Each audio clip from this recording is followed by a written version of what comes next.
السلام علیکم دوستو، آج کی ویڈیو میں ہم بات کریں گے کہ سماجی برائی کیا ہے اور سماجی برائیوں کی وجوہات کیا ہیں، کس طرح یہ بیماریاں پیدا ہوتی ہیں اور کس طرح ہم ان بیماریوں پر قابو پا سکتے ہیں۔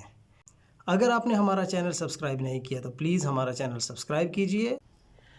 جیسا کہ آپ لوگ جانتے ہیں کہ پاکستان میں سماجی برائیوں دن بدن اضافہ ہوتا جا رہا ہے۔ ہر وہ کام جو ہم کرتے ہیں اور وہ معاشرے کے لیے نقصان دہ ہوتا ہے۔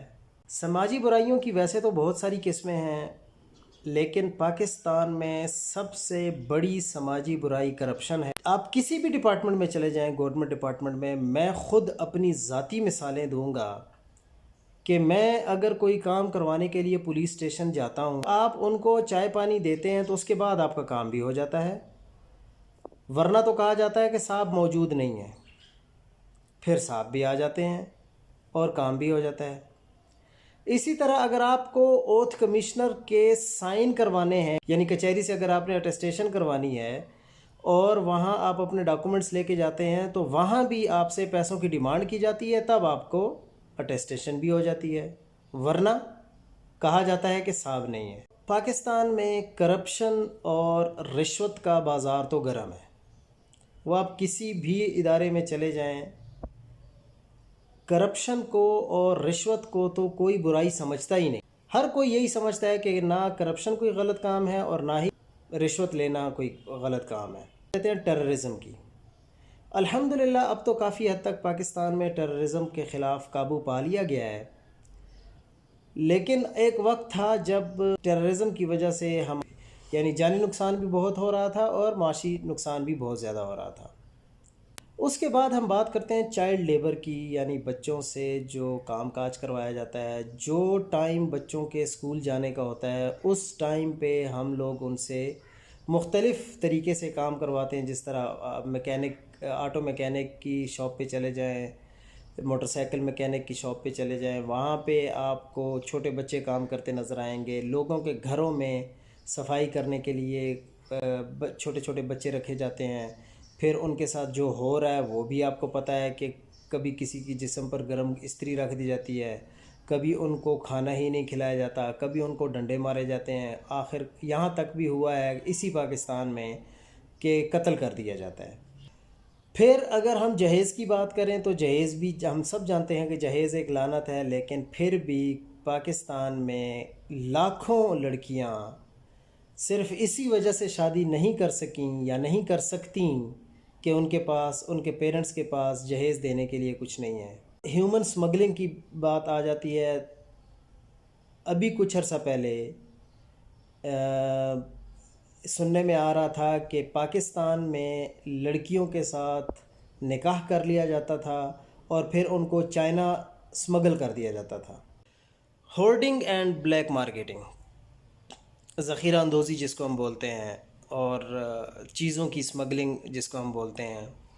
دیکھیں، پاکستان کو کھوکھلا کر کے رکھ دیا ہے ان ذخیرہ اندوزوں نے۔ ابھی کچھ دن پہلے جیسے کہ ہمارے پرائم منسٹر نے ایک انکوائری رپورٹ مانگی، اور جب وہ واجد ضیاء نے پیش کی تو پتہ چلا کہ اس میں جہانگیر ترین، اس میں پرویز الہی، اس میں خسرو بختیار اور یعنی دیگر سیاسی شخصیات اس میں ملوث ہیں، اور یہ ایک بہت بڑا مافیا ہے۔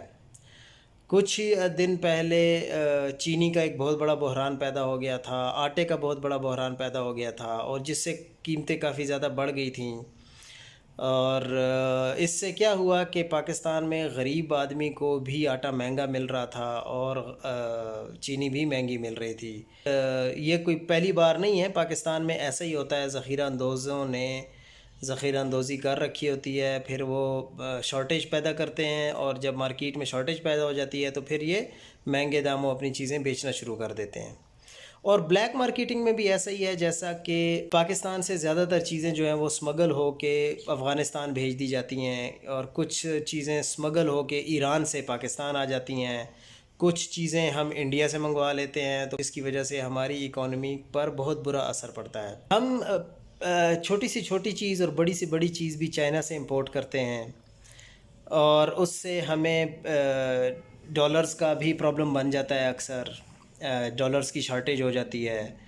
تو اور جب ہم دوسرے ملک سے کوئی چیز امپورٹ کرتے ہیں تو وہ سستے داموں ہمارے پاس آتی ہے، اور ہمارے اپنے ملک میں جو چیز تیار ہوتی ہے وہ قدرے مہنگی ہوتی ہے، تو جس کی وجہ سے ہمارے ہی کارخانے جو ہیں اور وہاں کے جو مالکان ہیں ان کو نقصان ہوتا ہے، اور سارے کا سارا فائدہ چائنا کو ہو جاتا ہے، اور ہماری پروڈکٹس بکتی نہیں ہیں، اور جس کی وجہ سے بے روزگاری پیدا ہوتی ہے. جس ملک میں بھی اور جس سوسائٹی میں بھی ناانصافی ہوتی ہے اور کوئی قانون نہیں ہوتا، غریب کے لیے الگ قانون ہوتا ہے، امیر کے لیے الگ قانون ہوتا ہے، وہ معاشرہ ہمیشہ تباہ رہتا ہے.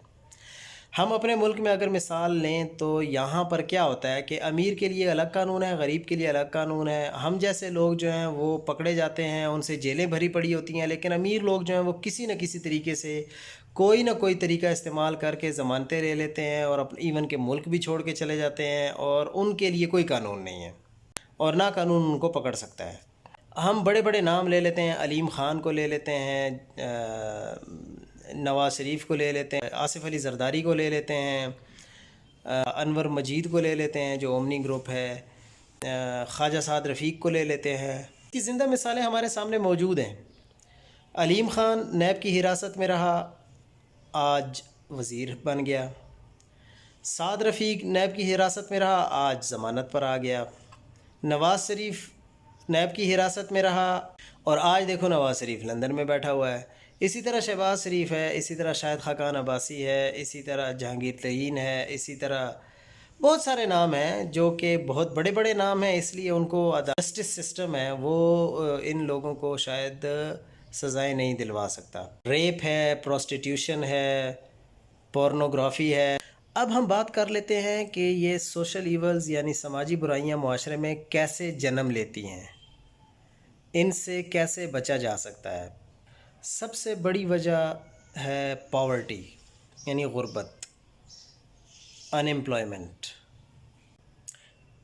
الٹریسی، گریڈینس، ڈس آنیسٹی. وہ کون سے ایسے اعمال ہیں جن پر ہم عمل کریں تو ہم سماجی برائیوں سے اپنے معاشرے کو بچا سکتے ہیں؟